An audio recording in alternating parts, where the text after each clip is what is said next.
그리고 처음 민간 행사를 맡게 돼서 그게 가다 보니까 이제 되게 궁금해졌어요. 그래서 그때부터 어떻게 하면 북을 많이 가볼 수 있을까? 그것 때문에 인도적 대북지원단체를 만들어서 한 10년 동안 남쪽에서 아마 제일 많이 갔을 겁니다. 그리고 직항로를 제일 많이 뚫어서 비행기로 이렇게 서해안 직항로를 많이 보냈고, 그래서 제가 모시고 가면 5,000명 정도 될 거라고 보여지는데 제 방북 횟수도 한 100여 번 정도 될 거예요. 근데 그때 제가 이제 저는 북에 대해서 아무것도 모르는 국맹, 지금도 국맹이에요. 근데 그때도 국맹이었지만 다니면서 우리가 살아온 전혀 다른 세상, 우리가 사는 세상과 전혀 다른 세상에 있는 사람들, 또 그 사람들이랑 처음에는 대화가 안 돼서 많은 어려움을 겪었는데, 그러면서 그 사람들의 따뜻한 정과 결, 그리고 그 사람들의 배려, 통일에 대한 열망, 이런 거 참 많이 느꼈거든요. 그래서 이제 언젠가 한 번은 이런 거를 꼭 사람들한테 내가 겪은 경험담, 내가 겪은 이야기를 남쪽의 많은 분들에게 전해드리고 싶다라고 느꼈지만, 제가 이제 별다른 이제 가방끈도 길지 않고 별다른 사회적인 경력도 없어서 어떻게 이제까지 미루다가 이제 책으로 내게 됐어요. 그래서 저는 이 책은 제가 겪은 북, 제가 겪은 서양 사람들에 대한 얘기를 제가 남쪽 사람들의 입장에서 이해가 안 되면 물어보고, 또 때로는 싸우기도 하고, 그러면서 제가 터득한 북을 설명한 글이라서요. 그런데 제가 느낀 것에 대해서 사람들이 아마 저랑 더 비슷하지 않을까 싶어서 많이 공감을 해주실 거라고 생각하고, 그게 아마 내가 겪었던 시행착오를 줄이는데 도움이 되지 않을까. 그리고 북쪽 사람들이 얼마나 좋은 사람들을, 따뜻한 사람들인지 알고 싶습니다. 북을 시장, 지자체장 이런 사람들까지 되게 층이 다양합니다. 그러면 이렇게 한번 가시면 이틀, 3일 이렇게 체류를 하시면서 오는데, 책을 보니까 장기, 저도 그때 2005년도인가 아리랑 공연을 우리가 남쪽에서 대거 이제 그 전세 비행기를 빌려서 북을 평양을 갔다 온 기억들이 있는데, 그때 이제 책에 보니까 장기 체류를 하셨다라고 되어 있던데 한 며칠간 하셨죠? 한 달 정도, 한 달 조금 넘게 있었는데요. 장기 체류를 하는 사람들은 봉사하는 분들도 있어요. 공정을 지을 때 공상기술사 감독들도 있는데, 제 경험은 하루에 그때 남쪽에서 관광객이 과장하지 않고 한 1,000명 내지 2,000명이 들어왔어요. 그 사람들 전체를 통솔하는 역할을 해야 됐기 때문에 사고 안 치도록 잘 구경하고 돌아가시도록 사고 안 치는 게 제 책임이었어요. 이렇게 북쪽 사람들은 남쪽 사람들의 정서나 어떤 사고 패턴을 모르기 때문에 제가 꼭 필요했던 거고, 그래서 그때 제가 특이한 경험은 직통선을 가설하고 직통 팩스를 가설하고, 그래서 제가 휴대폰으로 딱 전화를 하면 남쪽에 누구한테라도 전화할 수 있는, 지금 이제 저는 가장 그게 이렇게 내 생에 이런 영광을 또 누릴 수 있을까 싶을 정도로, 그래서 그때 날마다 비행기가 제가 빌린 전세 비행기가 들어왔잖아요. 그래서 그때 내일은 이렇게 북쪽의 음식이 너무 이렇게 좀 매운 게 별로 없는 것 같아요. 그러면 전화 걸어서 내일 비행기편에 청양고추 좀 보내라. 그러면 다음날 청양고추가 따르고, 그런 제가 포사를 누리면서 그때 살았습니다. 네. 예, 자 이렇게 이제 이야기를 시작을 하는데요. 여기서 이제 많은 분들이 아직 이제 책 표지만 보고 아직 책 내용을 모르잖아요. 자, 지금부터 김윤수님으로부터 이 책에 있는 내용을 포함해서, 그리고 또 여기 우리 당원이시긴 하지만 또 우리 민주노총 조합원들도 많이 계시잖아요. 민주노총 조합원이 민주노총 통일위원회에서 이 책을 독후감을 지금 선정을 해서 어마무시한 지금 상금을 걸어놓고 있잖아요. 그 북에 1등은 북에 전에 다 지원을 하겠다 등등. 그래서 오늘 강의를 듣고 한번 도전해 보시는 것도 좋을 것 같습니다. 자, 이제 지금부터 본격적으로 김은경 선생님의 6.15 선언이 되고 그 다음 해부터 처음으로 민간교류가 열렸어요. 그래서 제가 이제 그 첫 행사인 2001년도 6.15 금강산 민족통일 대토론회라는 거를 이제 어렴풋하게 기억하시는 분들이 있을지 모르겠는데, 그때 이제 7대 종단, 그 다음에 민족화해협의회, 그 다음에 통일연대, 그 3자 연대를 해서 지금의 6.15 난치기원의 전신이에요. 그때 이제 제가 그 통일연대 사무처장으로 이제 통일연대 만들어지자마자 거기 실무 책임자를 왔거든요. 그래서 이제 그때 2001년도 3월 달에 금강산에 처음 가서 북을 만나기 시작했던 게 시작이고요. 근데 이제 제가 책에도 썼지만 충격인 것은, 저는 북을 껴안고 막 울 줄 알았어요. 왠지 그 분단의 어떤 서러움과 하늘. 그때 너무나 놀랍게도 아무 할 말이 없다는 충격. 그게 너무 저로서는 큰 거였고, 왜 이렇게 할 말이 없을까 생각하니까 그 사람들이랑 생활을 같이 하지 않아서 그런가 보다. 같이 하는 일이 없어서 그런가 보다.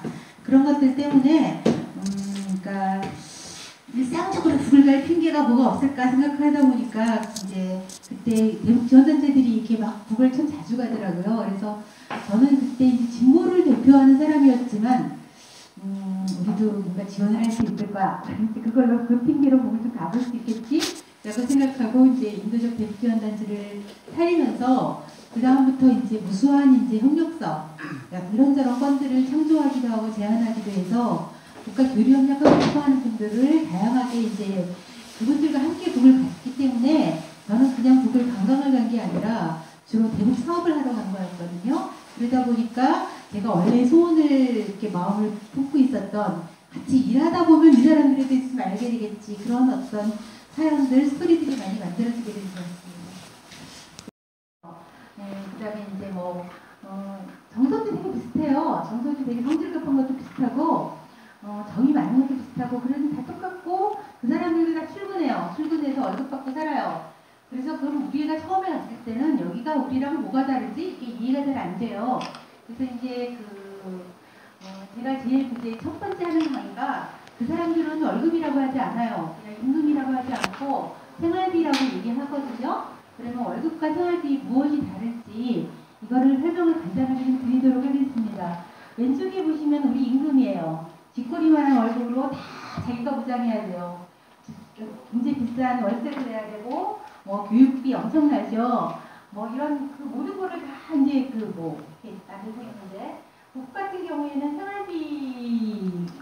생활비라는 것이 나와요. 근데 이제 다 아시는 것처럼 무상주택. 그 사람들이 무상주택이라 그러면 그냥 아무 데나 숙소 같은 데서 자는 건 줄 아는데, 사실은 여기 소유권만 없는 거지, 자기 집에서 그대로 할 수 있는 거를 얘기해요. 그러니까 특별한 자기가 더 좋은 데 이사 가라고 해요. 옛날에 그 영화를 하나 보니까, 한 영화생인가? 그 영화에 그런 게 나오는데, 더 좋은 아파트가 나왔는데 할머니가 땅이 좋아서 이사 안 간다. 그러니까 또 이사 안 가게 되더라고요. 그런 것처럼 실제 소유권 집을 사고 팔지 않는다는 것 뿐이지, 자기가 이렇게 원하는, 자기가 원래 집, 여기서는 살 수 있는 걸 얘기하는 거고, 무상주택, 그 다음에 이제 무상교육이라고 하는 거는 사가서부터, 그러니까 엄마가 임신 3개월이 되잖아요. 그러면 이제 그때부터 50g씩 식량이 이렇게 나오게 돼요. 아버지의 그 식량 배급표에 그게 같이 이렇게 나와요. 그래서 이제 그런 3개월, 그러니까 임신 3개월부터 이제 국가적인 혜택이 시작되는데, 산전산후휴가가 우리나라보다 굉장히 길잖아요. 150일. 되게 길고, 그 다음부터 3개월 정도부터 지나서, 6개월인가? 그 지나서 복귀하게 되는데, 그럼 그때부터 타가서는 공짜예요. 공짜고, 대학교 졸업할 때까지, 학비는 전액 무료죠. 사람들이 그때 오해하고 있는 게 있는데, 여기 의무교육은 타가서부터 의무교육이 아니에요. 유치원 높은 학년부터 의무교육이에요. 그러니까 타가서는 엄마가 특별히 직장생활을 하지 않는 사람들을 북에서는 가도여성이라고 하는데, 그 사람들은 아기를 안 보내려고 해요. 우리 엄마에게 아기 보내면 가엾잖아요. 떼어놓기 싫잖아. 그러니까 북쪽 영화를 보면은 타가소 원장님들이 애를 타가소에 보내면 그러면 머리도 좋다. 제발 좀 보내라. 이렇게 얘기를 막 하는데 비용은 전에 공짜인데 의무교육은 아닙니다. 근데 이제 이 의무교육이 고등학교 우리를 치면 고등학생 때까지 의무교육이에요. 우리는 중학교 때까지 의무교육이잖아요. 우리는 고등학교 때까지 전체 12년 의무교육을 하고 있고 대학교는 의무교육은 아니에요. 경쟁 되게 세요. 우리나라보다 훨씬 더 들어가기 힘들어요. 북의 대학은. 근데 거기도 전액 무료고 용돈까지 다 학교에서 나오거든요. 이제 그렇기 때문에 이렇게 의무교육은 이제 12년이지만 사과서부터 대학교까지 교육기관의 모든 것은 다 무료다. 뭐 공책, 학용품, 옷까지, 교복까지 다 나온다는 거. 그런 게 이제 무상교육이고요. 무상 의료도 북의 의료시설이 제일 많이 어려워서 되게 어렵긴 한데 북에는 예방의학 주로 하잖아요. 가정의들이 담당을 해서 미리미리 검진을 해주고 건강검진 받으시라고 하고 그러잖아요. 저도 이제 북에 가서 병원을 가봤어요. 근데 저는 남쪽 병원에 갈 때는 겁이 나요. 또 무슨 검사를 받으라 그럴까? 또 무슨 고급 기계를 사용해갖고 그러지 않을까? 겁이 나는데 북쪽 가서 병원에 갔는데 친선병원에서 종합검진을 받게 해주겠대요. 그래서 갔어요. 근데 나 분명히 아팠거든요. 여기저기. 근데 아무 이상이 없다는 거야. 거기서 의사한테 왜 이럴까 생각을 해보니까 의사는 손님이 환자가 많아요. 좋잖아요. 근데 이렇게 다 건강하다 그럴까 생각하니까 우리들 마음 있잖아요. 마음을 좀 편안하게 먹으라고 그렇게 얘기하는 것 같아요. 그래서 이제 그런 게 북의 의사님들은 정성사상 자기 허벅지 살도 띄워서 이렇게 주잖아요. 이렇게 환자들한테 그런 걸로 되게 헌신성 되게 유명하시죠. 무료 휴양이라고 하는 것은 제가 좀 설명을 드릴 건데 북에는 개인휴가가 있어요. 개인휴가 연차휴가가 우리랑 똑같아요. 14일 연차휴가 있는데 그 휴가 말고 공짜로 보내주는 휴양지도라는 게 있거든요. 그거 좀 설명을 드릴게요. 그다음에 기본생활보장 이것도 이제 단순히 주택하고 교육 이런 게 무료인 게 아니라 최소한의 생활에 대한 배급권은 다 국가에서 나와요. 물론 100% 공짜가 아니에요. 식량도 배급권이 나오는데 100% 공짜는 아니에요. 아주 싼 가격에 이게 얘기하는 거죠. 근데 식량 같은 경우를 여기서 사는 거는 되게 싸요. 되게 싼데 이거 말고 시장에 나오는 쌀 같은 게 있어요. 북은 이제 원래는 쌀, 식량 이런 게 부족하고 하다 보니까 이거를 판매를 하지 못하게 돼 있지만 사람들이 쌀이 남는다거나 이러면 또 이렇게 있잖아요. 팔 수도 있잖아요. 그런 것은 쌀이 굉장히 비쌉니다. 그러니까 우리 언론에 보면 쌀값이 이렇게 암시장이라고 얘기를 하는데 그건 암시장이라는 거 개념이 다른 게 국영상섭을 통해서 배급권을 갖고 살 수 있는 정량의 식량이 있는 거고요. 식량이 있는 거고 그것 외에 더 필요한 잔치가 있다거나 아니면 쌀이 더 필요하다거나 이랬을 경우에 그냥 농민시장, 종합시장 이런 데서 살 수 있는 굉장히 비싼 쌀이 있어요. 그러니까 달러 같은 것도 모든 물품이 다 그래요. 그러니까 북이 아직까지 모든 물품이 모든 사람들이 다 풍부하게 살 수 있을 만큼 주지 못하니까 최소한의 어떤 기본 배급권을 갖고 팔 수 있는 것과 거기서 갖고 도저히 성이 안 차. 배급권을 한 달에 운동화 한 켤레가 나오는데 나는 발에 톱이 달려서 2켤레 신어야겠어. 이런 사람들은 지금 여기 있는 생활비 이걸 갖고 그런 것들을 쓰는 거 있잖아요. 그런 것들을 이렇게 쓰는 거라고 보시면 되고요. 노후사회보장 어떻게 하는지 많이 궁금해들 하시는데 제가 자료를 찾아보니까 공장에서요, 기업소에서 7% 순이익의 7%를 적립금으로 비축하더라고요. 노후생활보장을 위해서. 그래서 그거는 우리가 연금을 들잖아요. 우리는 연금을 드는데 그렇게 하지 않고 기업에서 그래서 이게 노후복지대책도 완전히 보장이 되는 거죠. 그래서 사람들은 이걸 보고요. 북은 복지가 잘 돼 있다라고 생각을 해요. 근데 저는 복지가 아니라 남쪽에서는 우리가 기업 자본가들한테 노동력을 팔아요. 우리가 가지고 있는 건 몸뚱아리밖에 없으니까 노동력을 팔고 노동력을 파는 것에 대한 대가로 이제 월급을 받는 거잖아요. 근데 북에서는 그런 개념으로 보고 있지 않죠. 이건 복무 개념이에요. 인민들은 국가를 위해 복무하고 국가에서 시키는 일을 하고 물론 또 이렇게 말하면 또 직업의 선택의 자유가 있냐 없냐. 네, 있습니다. 근데 그걸 우리 마음대로 하는 건 아닙니다. 국가를 위해서 복무하고 국가는 국민의 모든 인민의 생활을 책임진다. 이런 게 우리가 흔히 언론에서 얘기하는 대가족 개념 이제 그렇게 보시면 될 것 같아요. 근데 이제 그런 아까 말한 이제 식량 뭐 이런 거 다 준다 그랬잖아요. 기본 이거 어떻게 가능하냐? 이거를 잘 알아야 돼요. 북위에는 후방기지가 되게 이제 잘 돼 있는데요. 후방기지에는 후방생활기지, 그다음에 식량 생산기지, 공급 운영체계 이렇게 있어요.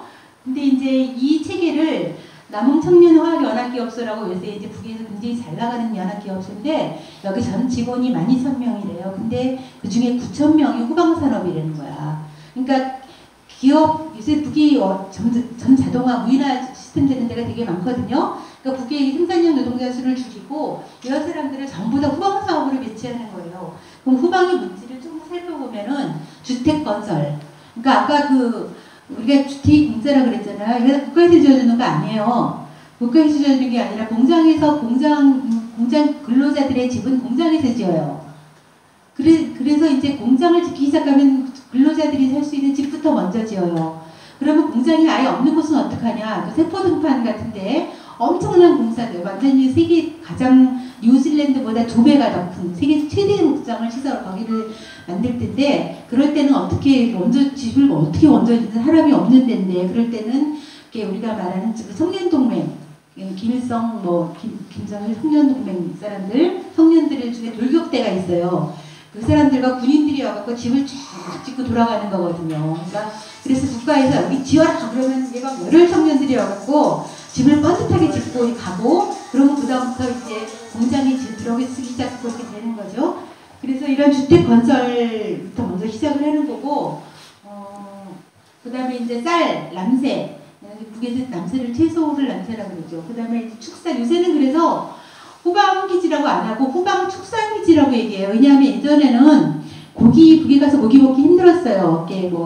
거위, 오리 이런 거밖에 없었는데 요새는 가는 데마다 돼지를 다 키우고 있고 소도 되게 많아졌고 그 다음에 양어장 같은 것들도 되게 많이 키우고 그래서 이런 것들을 유기농 순환구조를 갖고 만들어요. 그래서 이제 분비물 갖고 이제 다시 생산해 비료를 만들고 이런 것들을 하면서 여기 되는 거. 그 다음에 이거를 단순히 만들면 되는 게 아니라 공급 운영 체계 어떻게 해야 고루롭게 나눠주느냐, 어떻게 해야 편리하게 나눠주느냐. 그 다음에 거기서 다 나누는 게 아닐 거 아닙니까? 모든 소비품은 또 사와야 될 거 아닙니까?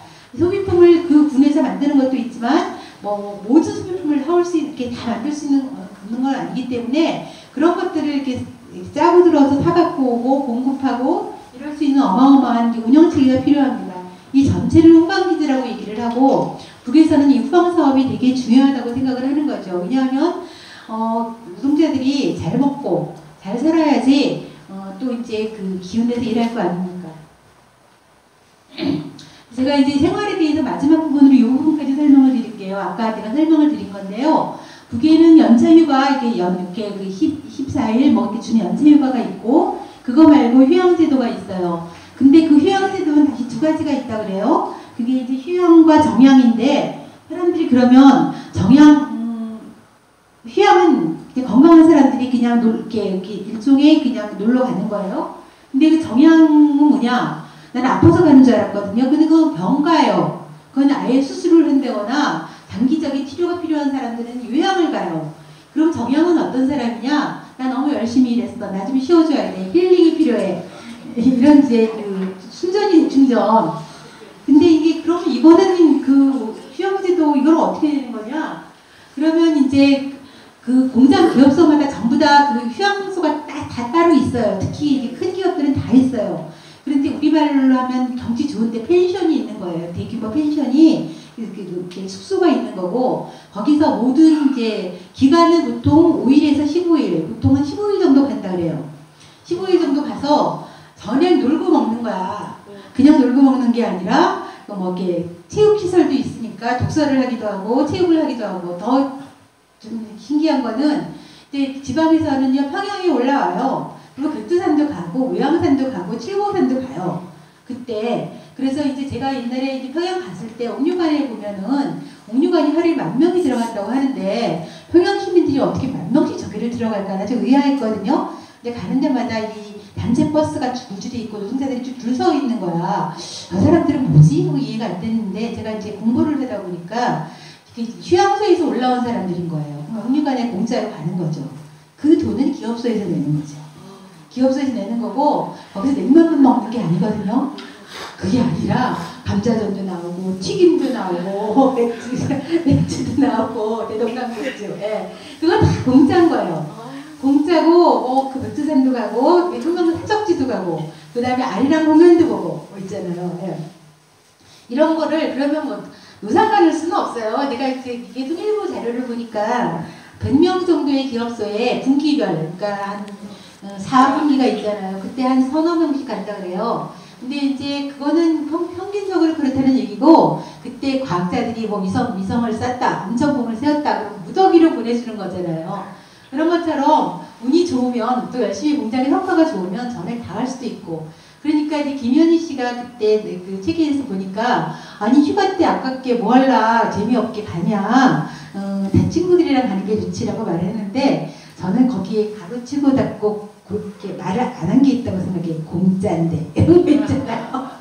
공짜인데 이걸 누가 배정해 주느냐? 그러면 이제 직총, 우리 말하면 민주노총, 한국노총 이런 이제 직총, 그다음에 여성들은 이제 여맹, 가두 여성들은 여맹, 그다음에 농민들은 농군맹 이런 데서 이렇게 배정권을 주는 거예요. 그러면 사람들이 우리도 민주노총에 열심히 충성을 다하지 않을까 그 생각에는 그럴 것 같아요. 그래서 이제 이게 이제 그게 휴가지도라고 보시면 되고요. 여기서부터 이제 또 좀 다른 얘기 할게요. 그게 역사인데 제가 2001년도에 처음 평양 갔을 때요. 그때 8월달에 금강산행사 마치고 바로 평양을 갔는데 너무 충격을 받았어요. 저 그림이 이제 만화가님이 그려주시는데 흑파를 보고 그린 그림인데, 그러니까 그 페인트 칠이 하나도 안 돼 있고 그 평양 아파트들에 유리창이 하나도 없어요. 다 비닐로 막았어요. 유리창이 없어서. 그리고 보도블록이 다 깨져 있고 버스는 너무너무 낡았고, 그때 곧 8.15 행사를 해서 남쪽에서 있잖아 몇백 명이 올 텐데, 그러면 우리 같으면 꽃단장을 해도 시원치 않은데 꽃단장이 아니라 기본 그 평양 도수공사를 하고 있는데 거기 중장비도 하나도 없고 이렇게 그렇게 망치 들고 막 이렇게 있잖아 하는 이런 걸 보고 진짜 가슴이 아팠어요. 저는 이제 2001년이면 90년대 후반부터 고난의 행군으로 들어간다고 얘기를 하거든요. 94년도 중후반부터. 그때까지 아직 국군 군추림을 벗어나지 못할 때였어요. 근데 우리들한테는 그것은 뭐 쟤네 왜 저러니 그냥 좀 개혁개방 좀 하지 뭐 그때 그런 게 좀 강원도 불구경하듯이 그랬던 것 같습니다. 근데 그 사람들이 경제가 무너졌던 이유가 뭐냐, 그거를 다 아는 것 같지만 제가 좀 설명을 드릴게요. 제일 처음으로 이렇게 소련이나 동부 사회주의가 다 몰락했죠. 그러면 우리가 그냥 몇 나라가 망한 게 아니에요. 동부 사회주의는요, 달러로 결제하는 게 아니라 무상무역을 해요. 물물 교환을 하는 거예요. 우리 수다가 남은 거 보내주고 그쪽이 모자라는 거 있잖아요. 보내주고 서로 이렇게 필요한 걸 유무섭게 하는 그런 방식의 교육을 하다가 어느 날 소련이 딱 자본주의로 간판을 바꿔달면서 북한테 달러 결제를 요구한 거예요. 근데 북이 달러가 어디 있겠습니까? 달러가 없으니까 이제 기름이 끊어지는 거죠. 원유를 안 주는 거죠. 근데 원유가 없다는 거는 우리는 원유 그러면 보일러 기름 내지는 자동차 그렇게 생각을 안 하는데, 원유는 자본주의적인 모든 생산의 기본이 되는 거예요. 비료가 끊어지면, 원유가 끊어지면 비료도 끊어지죠. 모든 게 다 끊어져요. 그래서 북에서는 기름이 나지 않게 되고, 그때 또 무슨 일 사건이 phát生냐면 이제 자연재해가 3년 동안 이제 홍수, 가뭄, 그러면서 온 나라가 물에 잠겨버려요. 그러니까 북에서 많이 나는 거는 석탄인데, 석탄을 퍼내려고 강산이 다 물에 잠겼잖아요. 그러면 거기서 석탄을 가서 물을 퍼내야 되는데 이게 기계가 없고 기름이 없으니까 못 퍼내는 거예요. 그러니까 자동차도 다 먹고 비료가 안 나니까 농토도 다 이제 축제기가 되는 거고, 그러면서 사람들이 100만 명이 굶어 죽었네. 정확한 숫자는 잘 모르겠어요. 엄청나게 고난의 행군에 들어가게 됐고, 그래서 사람들이 그때 이제 먹고 살기 위해서 중국에 나왔다가 어떤 그 브로커에 속아서 남쪽에 오게 되는 그런 분들도 되게 많이 생기는 그런 거죠. 게다가 또 하나 이제 북의 단결의 구심, 어떤 경우에도 이제 김일성 주석을 믿고 북이 단결에 살아왔는데, 이제 94년에 돌아가시죠. 돌아가시고 나면서 북쪽 사람들한테는 가장 믿었던 아직 가족의 가장이 죽은 것과 다 비슷한 거라고 느껴지는데 더 이제 간과해서는 안 되는 건 뭐냐면 단결의 구심이 죽었다고 하는 것은 서방에서 그러니까 제국주의 미국에서 다른 나라들에서 이때 북을 무너뜨려야 된다고 생각을 한 거예요. 그러니까 어떤 지원도 100만 명이 굶어 죽는데 그러니까 식량 지원을 못하게 하는 거고 모든 걸 다 지원 국제 지원을 끊어버리는 거예요. 그런 이제 사태가 벌어지게 되면서 그때 돌았던 말이 3일 혹은 3주, 3개월 내 북은 망한다. 어떻게 안 망할 수가 있냐. 100만 명이 굶어 죽는데 어떻게 안 망할 수가 있냐. 그런 얘기들이 공공연하게 나돌았던. 그러니까 이제 YS 김영삼도 그때 김일성 주석이랑 내일 모레 회담하려다가 바로 돌아가신 건데 싹 안면 몰수하고 이제 그렇게 모든 남북관계가 차단되고 북에서는 핵공격을 하기 위해서밖에 난리를 치고 그랬던 시절이 있는 거죠. 그랬을 때 서방에서 그냥 뭐 망하라고 한 게 아니에요. 너네가 항복하면 살려줄게 라고 얘기해서 지원해줄게. 그럼 뭘 지원해주겠대? 먹을 거 준다는 얘기를 한 거예요. 먹을 거 준다는 얘기를 한 건데 북쪽 사람들은 그때 그렇게 얘기를 해요. 그러니까 우리 남쪽 사람들은 3대 세습을 지키기 위해서 저렇게까지 악랄하게 인민들을 제 백성을 굶어 죽이면서 저렇게 했다고 얘기를 하는데 북쪽 사람들은 전혀 거꾸로 생각을 해요. 그게 뭐냐면 개혁개방. 먹을 거를 이렇게 주려고 하면 사회주의를 포기하면 시장을 받아들이면 자본이 들어가는 걸 찬성해주면 그러면 이제 주겠다는 얘기였는데 자본주의를 받아들이라는 얘기는 우리한테 스스로 사회주의를 포기하라는 얘기인데 사회주의는 아까 말한 것처럼 노동자가 주인 되는 모든 권리를 포기하고 자본의 노예가 되라는 거 아니냐. 우리는 지금 당장 아무리 굶어도 우리식으로 경제를 복귀하겠다라고 얘기를 하면서 그때 미국이 핵공격 하려고 그러고 난리를 치니까 성문 정치의 깃발을 들었고 자주의 길을 택하게 되는 거라고 얘기를 합니다. 그 사람들은 세습을 지키려고 한 게 아니라 이 사회주의를 지키려고 그랬다라고 북쪽 사람들은 한결같이 얘기를 합니다. 그때 제가 이제 그때 사람들의 얘기를 들어보면 그때 김정일 위원장 너무 멋있었대요. 그러니까 미국하게 한치도 흐트러뜨리지 않고 미국을 상대 싸우는 모습이 너무 속이 시원했고 인민들이 굶어 죽는 걸 보면서 하나라도 더 생산하고 하나라도 사회주의를 건설하려고 이렇게 모질게 돌아다니고 현지 지도를 다니는 걸 보면서 마음이 아팠대요. 그래서 그때 우리를 굶기는 지도자에 대한 원망이 아니라 지도자의 그 마음을 우리가 더 헤아리고 우리가 더 열심히 일하자라는 단결로 그걸 극복했다라는 얘기를 저는 북에 가서 이게 남쪽 사람들이 가장 궁금해하는 점이었고 그럴 때 그 사람들이 한 얘기였어요. 그때 그런 얘기들을 해요. 그러니까 저는 이제 당신들은 남쪽에서 통일운동하려면 국가보안법으로 감옥도 가야 된다. 당신들은 그런 고생 해봤냐라고 물어보면 저한테 당신은 그러면 소나무 껍질 벗겨왔냐고 굶어왔냐고 우리는 그러면서도 장군님을 믿고 단결해서 여기까지 왔다. 너네는 그런 거 한번 해봤냐. 그런 얘기를 하면서 이렇게 장난을 친 적이 있습니다.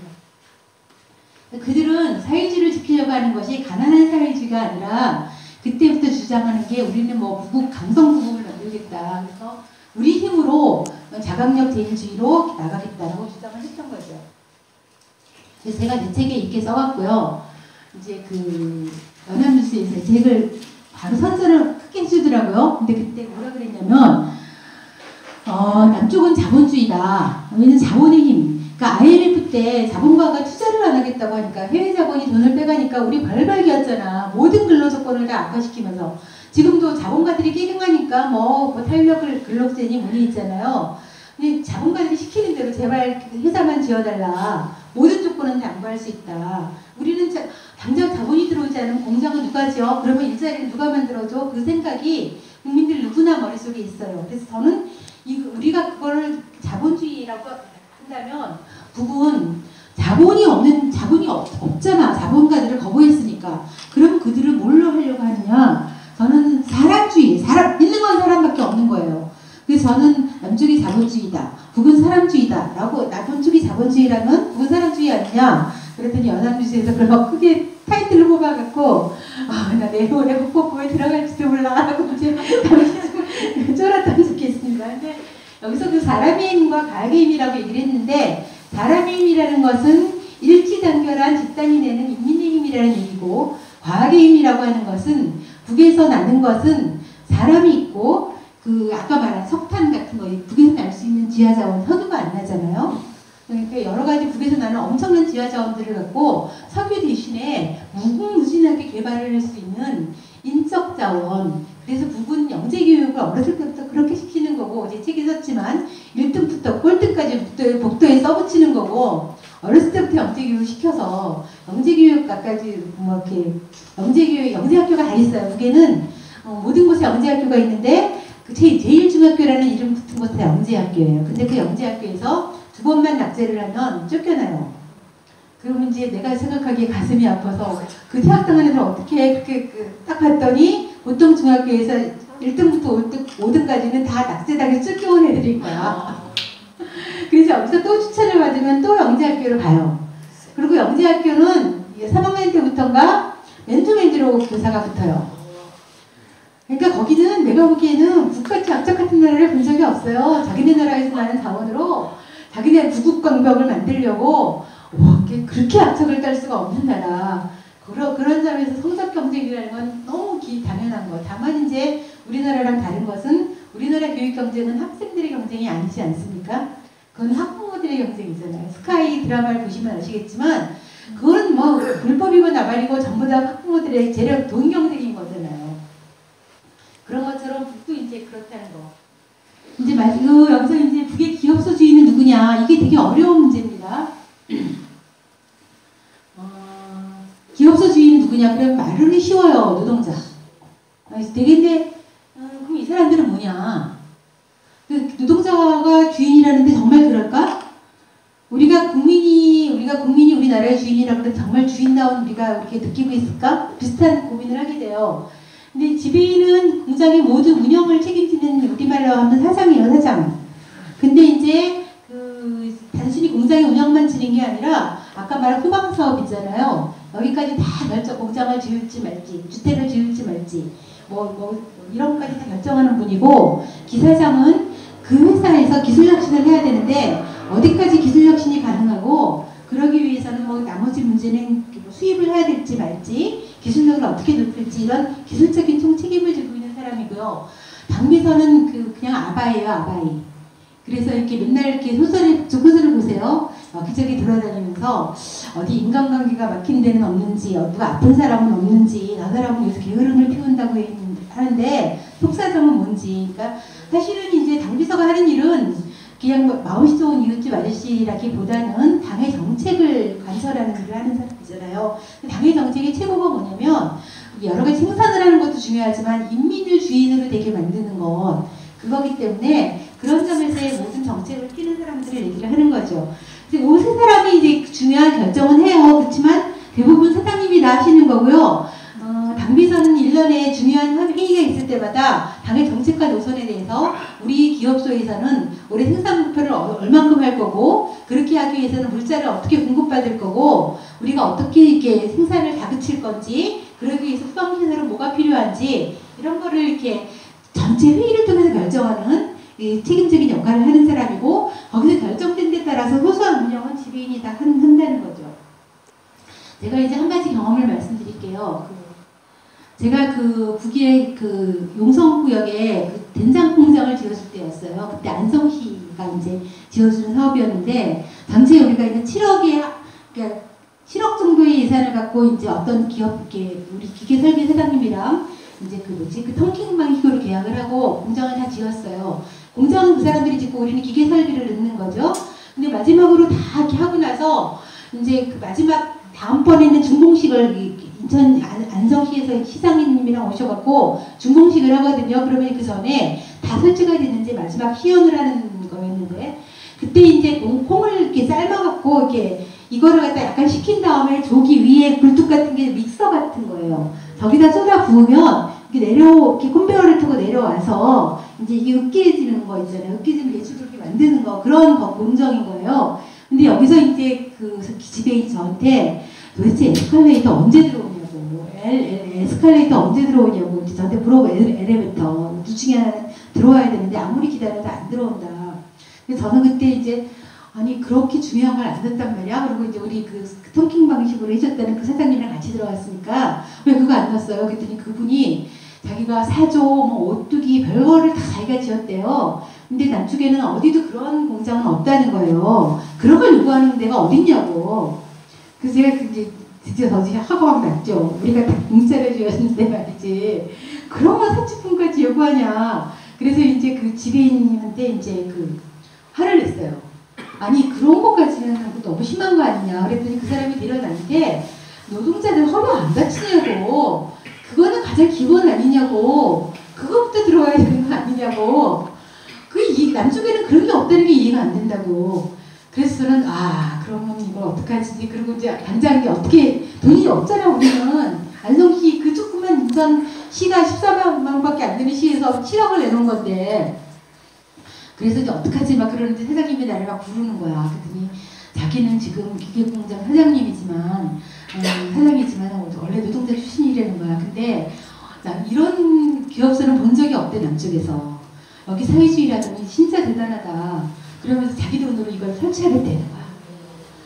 그때 내가 그때 얼굴이 너무 붉어진 거지. 나는 그래도 진보운동 한다고 노동운동도 했고 나는 노동자가 제일이라고 살았는데 이 사장님만도 못하고 나는 책에서 있잖아 노동운동을 배웠지 장뼈가 붉고 노동자의 서러움을 진짜 몰랐구나. 그리고 그 사람들이 그렇게 하는 것은 여기 사회주의라는 걸 이렇게 느껴지는구나 라고 느낀 거죠. 그냥 주인이라는 자각을 불러일으켜야 돼요. 사람들한테. 그러려면 어떻게 해야 되냐면 주인으로서의 대접을 해야 되는 거예요. 이게 한번 주위에 돌려보세요. 여기 당이잖아. 당. 자기가 장의 주인으로 대접받고 싶은가? 그러면 옆에 있는 당원들을 주인으로 대접하고 있는가? 주인으로 무조건 막 높여주라는 얘기 아니잖아. 기본적으로 높여줘야지만 주인으로서의 자각을 갖도록 깨우쳐주는 것까지 무한대의 책임인 거잖아요. 그런 어떤 자각을 불러일으키고 지배인은 그러니까 노동자를 주인으로 대접을 하는 걸 얘기하는 거죠. 또 주인다운 능력을 가져야 돼요. 공장이 있는데요. 나는 기계에 대해서 아무것도 몰라요. 나는 이 기계에서 어떻게 철을 만드는지 몰라요. 그걸 다 수입해 와야 돼요. 그러면 그 주인이 됩니까? 그래서 뭐가 필요한 거냐면은 평생 직장. 북에는 굉장히 그 직장 제약이 많거든요. 하다 보니까 실력이 딸려서 그제서야 부랴부랴 막 공업대학에 가게 되는 그런 게 비일비재해요. 그러니까 이런 것들이 시스템이 잘 돼 있어야 되고 또 주인으로서의 관리 방법. 아무리 이런 게 많아도 결정은 맨날 회장님이 하더라. 그러면 주인다운 마음이 안 생겨요. 나는 제가 되지. 어떻게 해야 되냐면 집단주의적인 관리. 그러니까 회의를 통해서 결정해서 회의 때 좋은 사람 없이 누구나 발언하고 누구나 이렇게 생각해보고 누구나 대책을 내오는 있잖아요. 그런 것들이 집단화되어 있는 집단주의적 관리 방법. 이게 북에서 말하는 노동자를 그 공장의 주인으로 세우는 방식을 얘기하는 겁니다. 그래서 우리가 언론에서요. 우리 진짜 언론이 웃기는데 북이 언제 베트남식으로 간다 했어요. 북이 언제 중국식으로 간다 했어요. 이건 한마디로 시장 자본주의를 얘기하는 건데 시장형 사회주의, 시장을 받아들인다는 건 자본가들을 받아들인다는 얘기인 거죠. 그러면 자본가가 돈을 낸 사람이 있잖아. 사장이야. 우리 노동자들이 지은 공장이 아니야. 그 순간 거기 지배인은 그 사장은 노동자 위에 군림하는 사람이 되잖아요. 북은 이거는 사회주의의 폭이라고 보는 거야. 노동자들 손으로 공장을 지어야 된다고 생각을 하는 거야.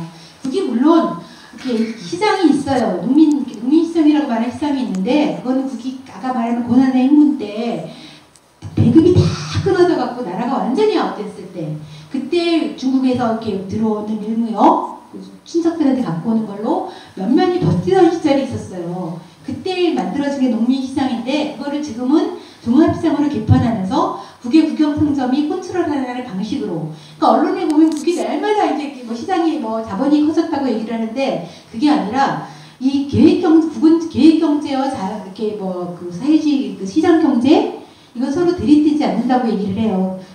계획경제의 틀 안에서 시장을 쥐었다 누렸다 하는 것 이거를 우리가 아는 북이라면 강제로 쫙 철폐해야 될 거 아니야. 다 아우지 탄광 보내고 감옥소 보내고 해야 될 거 아니야. 그렇지 않고 정책적으로 체제 내화시키고 이렇게 하는 방식으로 북은 운영을 하고 있습니다.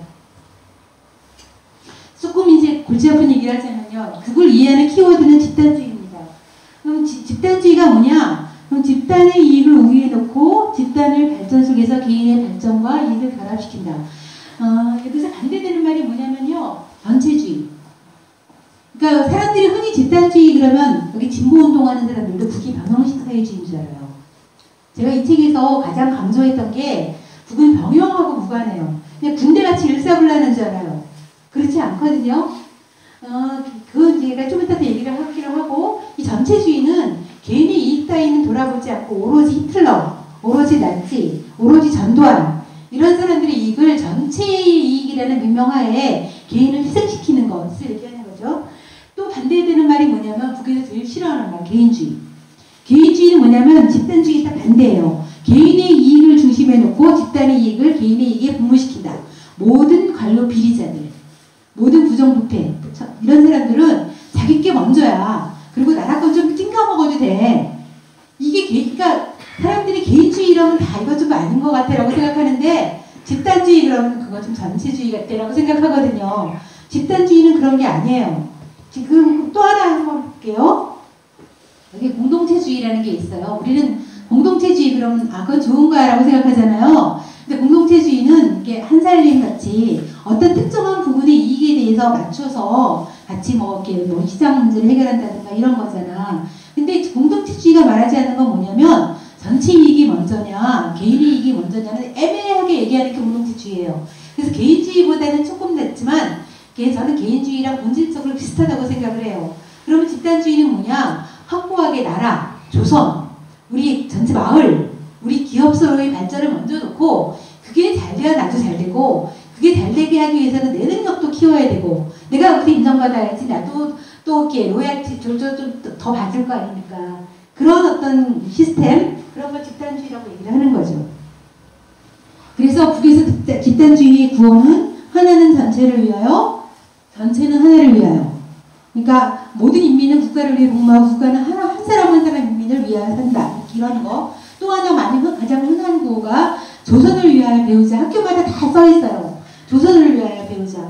우리는 너 왜 열심히 공부하니? 출세하려고. 딱 말하면 출세하려고. 우리 엄마가 좋은데 취직하래. 이렇게 얘기하잖아요. 북은 너무 그런 말은, 왜냐면 직장은 다 국가에서 배치해 주니까 물론 이제 1순위, 2순위, 3순위 이렇게 자기 희망하는 데를 써는 거기에 맞게 배치를 하는데 취업 걱정은 없잖아. 그러면 어떻게 하면 내가 조선을 위해서 큰 일꾼이 될 거냐. 그게 우리나라랑 차이가 있는 거죠. 그런데 그런 구호가 우리로서는 잘 이해가 안 되는 그런 구호입니다. 이제 그러면 이제 아까 말한 병영식이라는 걸 깨기 위해서 제가 이제 사례를 하나 얘기를 해볼게요. 집단주의 상징, 그러면 이제 제가 한 달 동안 책임자였다고 했는데 10만이 참여하는, 이게 10만 명이 이제 뒤에 카드 섹션, 배경대, 영원한 태양 아래랑 저기서 보니까 카드 섹션으로 만든 한 2만 명쯤이 카드를 들고 다 맞춘 그림이에요. 저기 계속 바뀌어요. 그리고 앞에 있는 사람들이 다 춤추는 사람들이에요. 이게 장면이 2시간 동안 계속 바뀌면서 나오는 10만이 참여하는 대집단체 조 아래라는데, 이거를 남쪽에서 굉장히 10,000명 이상을 봤어요. 10,000명 이상 봤는데 본 사람들은 하나같이 기가 딱 질려요. 이게 세계 어느 곳에도 이런 공연을 할 수 있는 나라는 북밖에 없다고 생각을 해요. 그래서 이제 북의 어떤 그 집단주의의 위력을 대단하다고 느끼는데, 작년에는 그거를 뭐 빛나는 조국이라는 형태로 이렇게 했죠. 아마 해마다 할 겁니다. 근데 그때 우리나라 사람들의 반응은 이런 거예요. 인권 문제. 쟤네들 어떡하냐? 저 혹독한 훈련을 하기 싫다 안 보낸다는데, 근데 우리 반응은 다 그렇죠. 우리 반응은 다 그런데 북쪽 사람들도 애들이 인권 문제 생각해요. 애들이 막 그날 오전에 학간에서 비가 오면 애들이 막 그 마당에서 풀밭에서 뒹굴면서 뛰노는 장면들이 있는데 애들이 옷이 젖잖아요. 그러고 막 애가 달아갖고 다 죽어가. 그런데 애들은 막 그 어른들을 위로한다는 거야. 우리 걱정하지 마시라고. 그리고 제가 이제 호텔에 있을 때 그 종업원 그 아줌마의 딸도 여기 출전을 한대요. 근데 그 아줌마의 그 자랑스러움, 그리고 이제 어떤 영화가 있는데 그 영화에 보면 여기 훈련에 참가하는 게 나아요. 모조리 같은 곳에 모여서 훈련을 하는 게 아니라 학교별로 지역별로 자기가 원하는 부위 있잖아요. 이렇게 딱 맡은 섹션만 연습을 하는 거야. 근데 애들한테는 그때 내가 내가 좋아하는 장군님이 오실지도 몰라. 이런 꿈을 갖고 그 자체가 그러니까 도올 김용쌤이 그렇게 말씀을 하셨어요. 이거는 북이 거대한 하나의 사회를 단련시킨 하나의 방식이고 그들을 집단적으로 훈련하는 방식이고 그들이 표현하는 예술이다. 그렇게 얘기를 하거든요. 나중에라도 남북관계 열리면 여기는 꼭 한번 가서 보세요. 그리고 그 사람들이 얼마나 자랑스러운 표정으로 이 공연들을 하고 서로서로 염려하고 걱정하는 표정으로 그렇지만 또 활기차게 공연을 하는지 한번 보세요. 이게 뭐냐면요. 제가 이제 우리가 어렸을 때부터 북의 소년학생공전 북의 어린이들 공연하는 거 보면 너무너무 잘하잖아요. 뭐라 그러냐면요. 얼마나 애들을 혹독하게 훈련시켰으면 저렇게 공연을 잘해. 그렇게 얘기를 해요.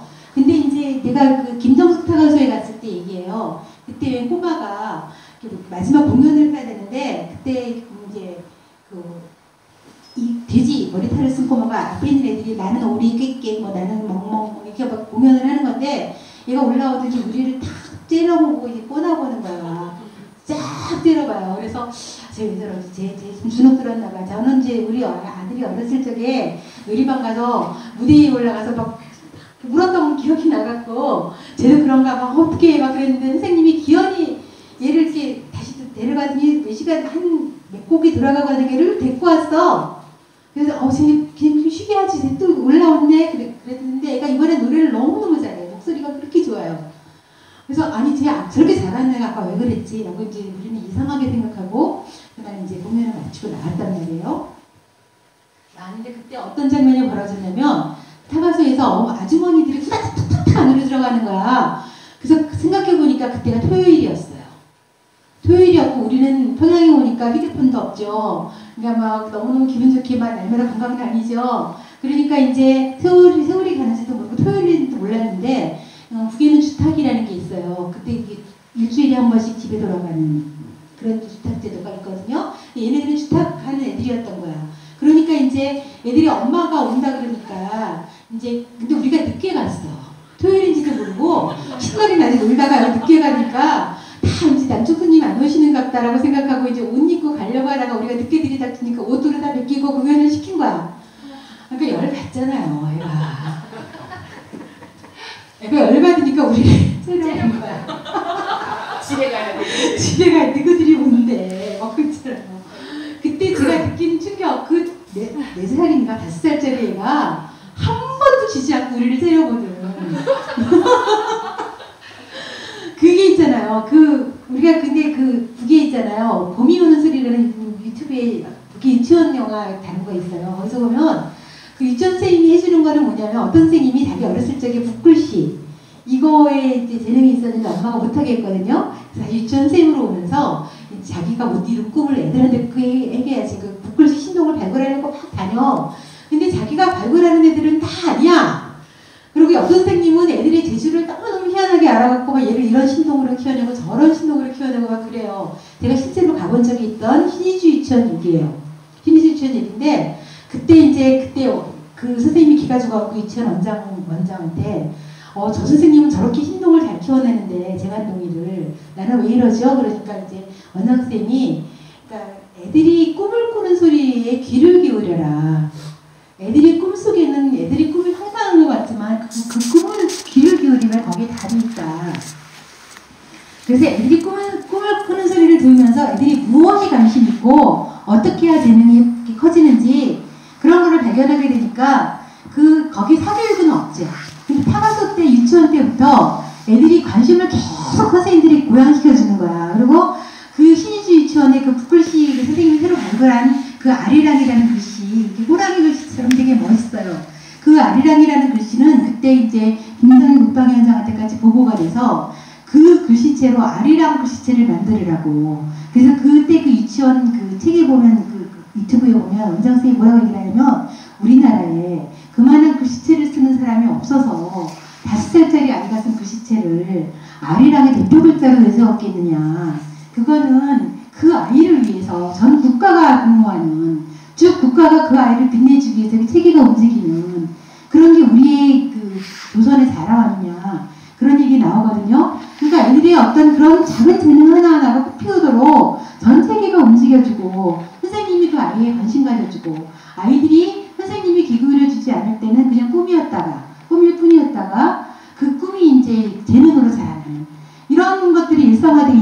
있잖아요. 그게 국회에서 말하는 사회주의 교육이라고 얘기를 하는 거예요. 이거는 뭐였냐면은 제가 주로 맡은 상대역이 민족화해협의회 사무소라는 데인데 여기는 남쪽으로 말하면 사관급 통일부의 고위직 그래서 모든 민간이 복무하게 되는 이런 데예요. 근데 이제 북에서 그때 그 북한이 종교가 없다고 욕한다고 그래서 종교를 먼저 찍자는 거야. 그래서 우리가 종교를 다 공부를 해갖고 북의 종교를 어떻게 볼 것인가 토론도 하고 준비해서 갔어요. 그랬더니 그 종교인들이 북의 종교인들이 우리들 인터뷰를 거부한다는 거야. 못 찍게 한다는 거야. 그래서 왜 못 찍게 한대요? 그랬더니 북의 종교가 있으면 됐지 그거를 왜 인터뷰를 해야 되냐고 물어봤다는 거야. 그래서 내가 설득 안 돼요? 그랬더니 그 사람들이 거부하면 어쩔 수가 없대. 우리가 생각하기에는 북은 내리 먹이면 될 거 아니야. 통일을 위해서. 근데 그렇게 안 하는 거예요. 그래서 결국은 이제 우리가 다른 건 다 촬영하고 맨 끝에 미안하니까 잠깐 와서 교회 찍으라 그러더라고요. 교회도 찍고 성당도 찍고.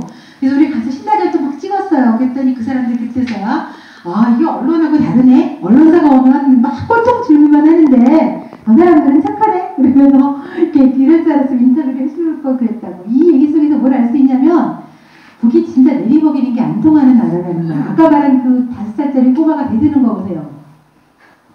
그러니까 이 종교인들이 자기네들이 왜 그걸 찍어야 되는지 그럼 이 사람들은 자기네들 정세를 볼 위치에 있지 않아. 그 사람들은 종교일 뿐이야. 그러면 북이 종교가 없다 공격하지 말는데 알 거 아니야. 우리 종교 있으면 돼. 그게 설득 못 시킨 거예요.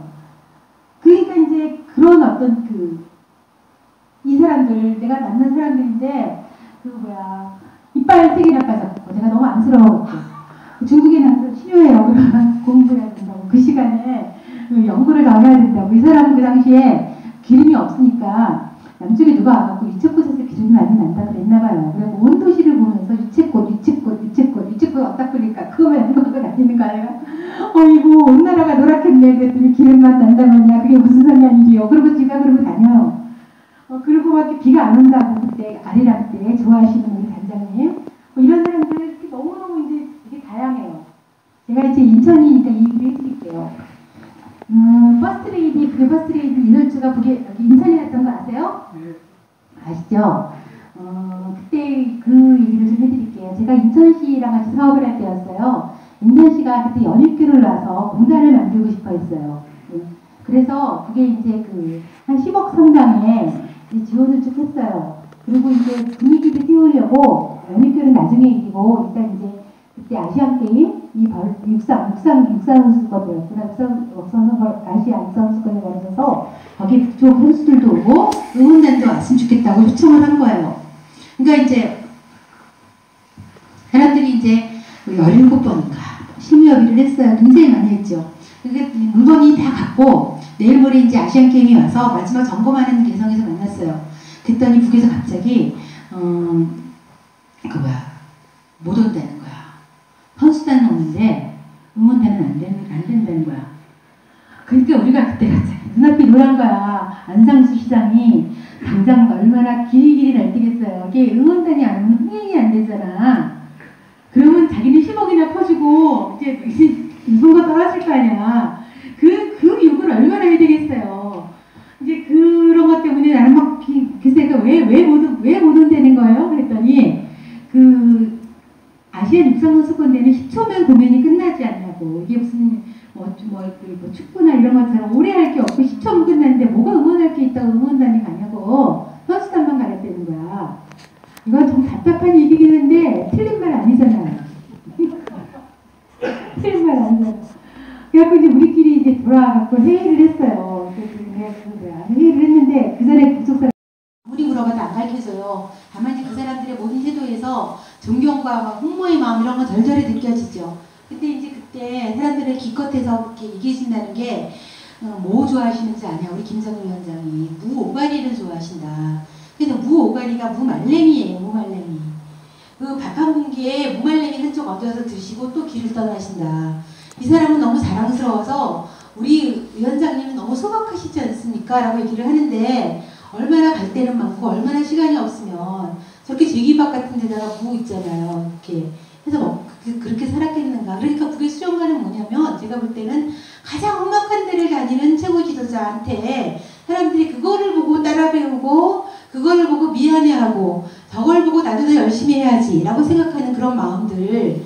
그래서 이거는 이론적인 문제가 아니고요. 생활 속에서 그 사람들이 얻어진 지혜고 날마다 현지지도 다니는 그 모습을 보면서 나는 아무도 그 사람처럼 열심히 일하지는 않고 이제 그런 데서 얻어지는 일신단결 이제 그런 거죠. 그때 12월 달에 김정은 위원장이 했다는 말이 있어요. 심부름꾼이 되지 말고 시중꾼이 되어라. 누구한테 한 얘기냐면 당간부들한테 한 얘기예요.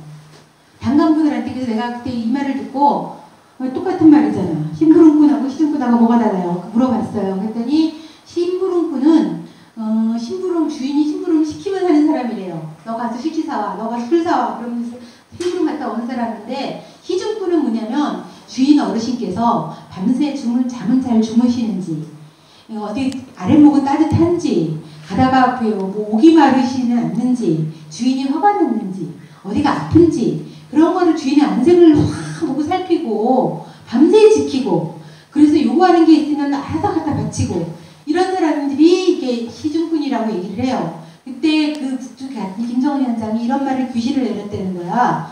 이거는 당간부들더러 죽으라는 얘기지. 심부름하기도 힘들어 죽겠는데 시중꾼이 되라고 하면 아무리 일을 해도 그 다음에 하고 끝이 없는 부모의 마음이 이럴까.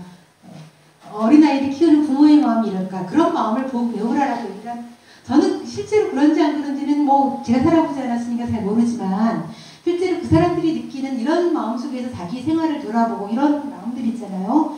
제가 아는 조선은 그런 나라였습니다. 그래서 그걸 점점 갈수록 김정은 위원장은 한마디로 말해서 인민대중 제일주의다. 인민대중 중심주의다. 인민이 요구하면 하늘의 별도 따라 바쳐라. 인민이 요구하면 뭐든지 해라. 라고 얘기를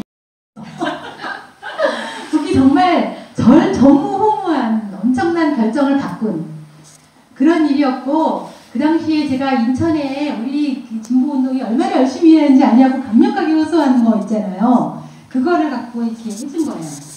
그래서 이렇게 지금은 이설주가 왔던 것도 아는 사람들 많이 없지만 우리가 인천이 그런 경험을 갖고 있다는 거 이렇게 알고 제가 이 얘기를 하는 얘기는 그게 결정사항이라는 게 이게 굉장히 마지막 최고 결정이 내린 거 굉장히 공고하죠. 그렇지만 그거조차 저희 한 사람의 민의의 목소리를 귀 기울여 들어주는 거 있잖아요. 그게 집단주의는 그런 거다라는 얘기를 하는 거죠. 그러면 이제 그 다음에 하는 얘기는 전체 인민이 화목한 대가정. 그러면 우리는 어떻습니까? 우리는 이거 전두환이 하는 말, 박정희가 하는 말 이렇게 들리죠. 어떻게 한 가정이야 자본가하고 노동자하고 말도 안 돼. 제가 책에도 썼지만 집값을 올려야 돼. 집값을 안정시켜야 돼. 어느 게 서로 이익이 상쇄하잖아. 어떻게 한 가정인데 이거 말도 안 된다고 생각을 해요. 근데 제가 이것도 이제 경험을 하나 해드릴게요. 제가 북에 처음에 북쪽에 다 사람들이 갈 수 있는 게 아니라서 북쪽에 영상을 담아오고 싶었어요. 그래서 제가 이제 했던 게 조선유리 백선이라는 걸 갖고 이제 찍어보는 거였어요. 그러니까 저희들이 다 이걸 각본을 써갖고 갔어요. 대본을. 남쪽이 원하는 방식대로 북쪽은요 멀리서 그냥 엉덩만 찍어요. 이렇게. 근데 우리는 먹을 음식을 할 때는 이렇게 입만 딱 보여주잖아. 그리고 막 맛있어 하는 거 보여주잖아. 맛이 어때요? 그 뻔한 얘기지만 너무 이렇게 보여주잖아요. 근데 북은 그러지는 않거든요. 네가 단순히 요리 프로그램이 아니라 향토기행 같은 거. 그러니까 고장마다 특산물. 제가 찍어온 거 잠깐 KBS에서 방영한 적이 있는데 그때 보면 애들이 학교 오후 수업 막 땡땡이 치고 이렇게 겨울에서 물고기 잡고 그걸로 저렇게 매운탕 끓여 먹고 동네 아줌마들이 너 학교 안 가냐? 그러는 거예요. 금방 가요. 그러면서 땡땡이 치는 거죠. 공설이에 먹다가 입이 새까맣게 된 이런 것들이 막 나와요. 근데 여기서 그때 제가 찍을 때 해드릴 얘기는 뭐냐면 이 얘기인데요. 북의 묘양산에 가면은 돌버섯이라는 요리가 있어요. 돌버섯은 우리 서기버섯인데 남쪽에서는 거의 안 해먹어요. 이게 바위에 붙어서 나는 거예요. 그러니까 돌이 되게 많아요. 근데 그거를 깨끗하게 씻어갖고 어떻게 요리를 하면 굉장히 맛있어요. 진짜 맛있어요. 저는 그거를 해먹고 싶어서 사왔는데 다 실패를 다 버렸거든요. 근데 저거를 어떻게 요리하는지를 제가 이제 꼭 이거는 인터뷰를 해봐야겠다. 그랬더니 이제 그 돌버섯을 따려면 묘양산에 들어가서 이렇게 흰마니 같이 한 보름이건 한 달이건 그걸 딴대요. 그래서 그 사람을 만나려면 묘양산으로 들어가야 된대요. 우리는 들어갈 수는 없잖아요. 그래서 이제 북쪽의 PD한테 요 대본대로 인터뷰해보고 이제 우리 다음에 와서 검사할 거야. 그리고 이제 왔어요. 그리고 가서 이제 가자마자 그 PD를 만나서 내 나라 비디오 PD였어요. 김경수 PD라고. 그 PD한테 그거 찍었어요. 물어보니까 만났긴 만났는데 못 찍었다는 거야. 그래서 제가 막 항의를 했죠. 그렇게 귀하게 만났는데 왜 못 찍냐. 그걸 찍어야지 많이 팔린다 그렇게 그랬냐. 그걸 팔아야 사람들이 돌버섯 요리에 대한 관심이 커진다고 하지 그랬냐. 그러면 인터뷰했을 텐데 너가 뭐라고 말을 했길래 그러냐. 그랬더니 그 사람이 그때 저런 얘기를 했다는 거예요. 이 바위에 저 로프에 그 매달려서 돌버섯이 고약한 데만 있대요. 이렇게 밑에 같은데 그걸 다 따내야 되는데 그걸 보면 사람들이 못 먹는다는 거예요. 저렇게 위험한 짓을 못하게 하라고 못 먹는다는 거예요. 근데 나는 사람들이 인민들이 맛있게 먹게 하기 위해서 따는데 내가 이렇게 힘들겠다는 거 보면 누가 먹겠냐고. 그러니까 인터뷰를 못하겠다라고 얘기했다는 거야. 그때 제가 또 한 번 딱 한 거죠. 그게 상상이 됩니까? 우리는 귀하다 그러면 어구어구 돈 더 주고 먹고 그럴 텐데 이해가 잘 안 되잖아요. 근데 한번 생각을 해보세요. 자기 엄마라면, 자기 누이라면 저렇게 따는 거 우리가 용서하겠어요? 당연히 하지 말라고 하겠죠. 그때 제가 처음으로 나는 전지인민이 화목한 대가정이라는 말을 건성건성 들었거든요. 에이 뭐 서로 뭐 잘해보자는 뜻이겠지라고 얘기했는데 이 사람들은 진짜로 자기네들이 가정이 화목한 대가정이라고 느끼고 있지 않으면 저렇게 말 못한다. 그러니까 북에는 이기적인 사람들도 되게 많고요. 거기도 범죄자가 있고요. 또 이렇게 여러 가지 도망다니는 사람, 농땡이 치는 사람들도 있고 되게 많아요. 그렇지만 북에서 자랑하는 저런 숨은 영웅들이라고 얘기한다고 그러던데 뭐 이렇게 인민들이 헌신하는 사람들 있잖아요. 그런 사람들이 제일 많은 거 그게 자기네들의 자랑이다 이렇게 얘기를 해요. 그래서 저는 그때부터 어떻게 하면 숨은 영웅들을 찍을 것인가 그때부터 그런 꿈을 하나 이런 미담들을 개발해서 남쪽 사람들이 안다면 얼마나 좋을까 그런 생각을 했던 것 같습니다. 이거는 뭐냐면요. 내가 이제 관광수 사장님이랑 부부 갔을 때요. 지금 나중에 이 사람이 문화부 장관 됐는데 관광공사가 10억 정도 프린트치를 지원하고 평양 관광을 갔어요. 근데 관광공사 사장은 자기가 굉장히 중요한 사람이기 때문에 이제 현대아산이 이제 백두산 금융을 뺏겼잖아요. 현대한테. 그러니까 평양만은 자기가 해야 된다고 생각을 한 거야. 그래서 10억 관광을 간 건데 북에서 굉장히 높은 고위직이 나올 거라고 생각을 했어요. 근데 이제 북에서 그때 미나야 부회장님이 나한테 오시더니 저 신빙을 하나 저기 수행하라고 붙여주래요. 근데 내가 보니까 내가 봐도 신빙이야. 근데 이제 그 사람이 지금은 되게 높은 사람이에요. 되게 이제 그때는 되게 신빙이었는데 이 사람은 너무너무 헌신적으로 막 완전히 뽀이 노릇 다 하는 거야. 비서 노릇도 그런 비서가 없어. 그래서 내가 그때 그 사람은 자기 그 고위직에서 김성애 같은 사람 있잖아요. 지금 그런 사람이 안 나오니까 삐져 있었어. 그리고 얘가 뭐 이렇게 이 사람이 뭐라고 해도 하나도 안 가. 그래서 이렇게 하고 이제 있는 거예요. 얘가 무한하잖아. 수행까지 붙여줬는데 그래서 가갖고 그 사람한테 그래서 저는 그냥 저 사람이 좀 까칠해서 그러니까 너무 신경 쓰지 말고 대충대충 하세요. 그랬더니 이 사람이 뭐라고 얘기하냐면 내가 남쪽이 언제 저렇게 높은 분을 뵙겠습니까? 나는 죽어도 영광, 살아도 영광입니다. 내가 아니 수령 피어든 인민이 없으면 수령도 없고 조선도 없고 아무것도 없다고 그분 얘기를 해요. 근데 그런 사람들은 마치 수령, 당, 대중 이렇게 있는 것처럼 얘기하는데 이렇지 않다는 거예요. 수령은 당 속에 있고 당은 대중 속에 있다는 거예요. 이게 그래서 말하는 기본 구조고요. 이거를 조금 더 보면은 그 최고인민회의 상임위원장이 누군지 아세요? 김영남이죠. 김영남 위원장. 이 사람이 우리로 말하면 대통령이죠. 국가 원수예요. 그 사람들은 선거를 간선을 하긴 하지만 우리처럼 직선을 하진 않지만 그 사람들은 선거로 뽑혀요. 그 사람 국가 원수는 선거로 뽑히는데 조선노동당의 제1위원장, 지금 위원장, 김정은 위원장 이 사람은 선거로 뽑히지 않아요. 그럼 뭐 어떻게 뽑히냐? 자기 자기네 방식대로 추대하는 과정이 있어요. 추대 검증 과정과 추대 과정이 있어요. 그래서 추대에서 이렇게 세워지는 거, 그러니까 추대 과정 속에서 세워지는 거고. 그래서 그러니까 김영남 위원장이 김정은 위원장이 국가적인 직책도 있어요. 뭐냐면 그 직책이 국무위원장이죠. 옛날에 김정인 위원장이 국방위원장이었죠. 이 국가 직책은 선거합니다. 국가적인 직책에 가는 데는 전부 선거예요. 임명하거나 내각 같은 경우는 임명하죠. 상임위원회에서 임명하지만 당에 관해서는 조선노동당은 혁명의 참모부라고 생각을 하기 때문에 이 사람들은 그렇게 세워지는 거지 국민들이 선출하는 게 아니다 라고 주장을 해요. 사람들이 이거를 헷갈려 하니까 김영남 위원장은 얼굴 마담이고 김정은 위원장은 실세고 이렇게 생각을 하거든요. 실세는 다 실세예요. 다 자기 영역에서는 아까 말한 지배인과 당비서 있잖아요. 국가 영역에 대해서 절대로 터치하지 않잖아요. 서로 간에. 다만 이제 북은 조선노동당이 북 전체를 조선을 지배한다는 걸 헌법으로 명시하고 있어요. 어떻게 지배하냐? 이래라 저래라 행정명령으로 하는 게 아니에요. 그게 전체적인 조선인민들을 복무하고 국가 정책이 잘 나갈 수 있도록 지도하고 이런 방식으로 지도를 이렇게 밑에서부터 빠른 형식으로 지도한다는 걸 얘기하는 거죠.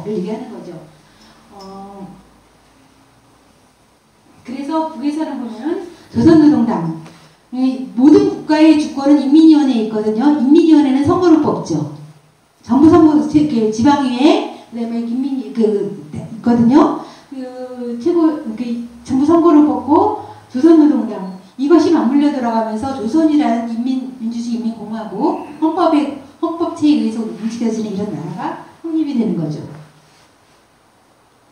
제가 이 얘기를 꼭 해드려야 되는데 제가 마지막으로 북에 간 게 언제냐면은 12년 12월 달에 김정은 위원장이 집권하고 나서 갔어요. 그때 제가 이제 여기를 가봤어요. 여기가 어디냐면 김정은 위원장이 마지막 직무를 보던 열차라고 그거 언론에 다 아시죠? 열차에서 돌아가셨다. 김정일 위원장이 열차에서 돌아가신 거 아시잖아요. 그때 사람들이 마지막 비준함을 평양 시민들한테 물고기를 이렇게 배분할 때 대하여라는 물건 비준하다 들어가셨다는 얘기를 듣고 저는 어떻게 생각했냐면 그냥 가로에서 열차 안에서 어디 이동하다가 열차 안에서 그냥 누워서 이렇게 돌연사 하신 줄 알았어요. 근데 그게 아니라 여기 보면은 뭐냐면 여기 요 직무실 있잖아요. 여기 잘 안 보이는데 얘가 여기 기차 칸이에요. 여기 책상이고 여기 물고기를 나눠줄 때 대하여 문건이에요. 요 책상이 기울어져 있죠. 의자가. 그때 여기 앉아서 돌아가신 거예요. 이렇게 의자에 누워서 돌아가신 게 아니에요. 그러니까 저는 그렇게 이렇게 국가 최고의 지도자라고 하는 사람이 누워서 돌아가시지 못하고 물고기를 비준할 때 문건을 보다가 그대로 돌아가신 거야. 그냥 그 자리에서. 우리한테는 그때 북에서 시시도 알려지지 않았지만 전신마비 있잖아요. 중풍 같은 거 전신마비 2번이나 앓으셨는데 깨어나셨잖아요.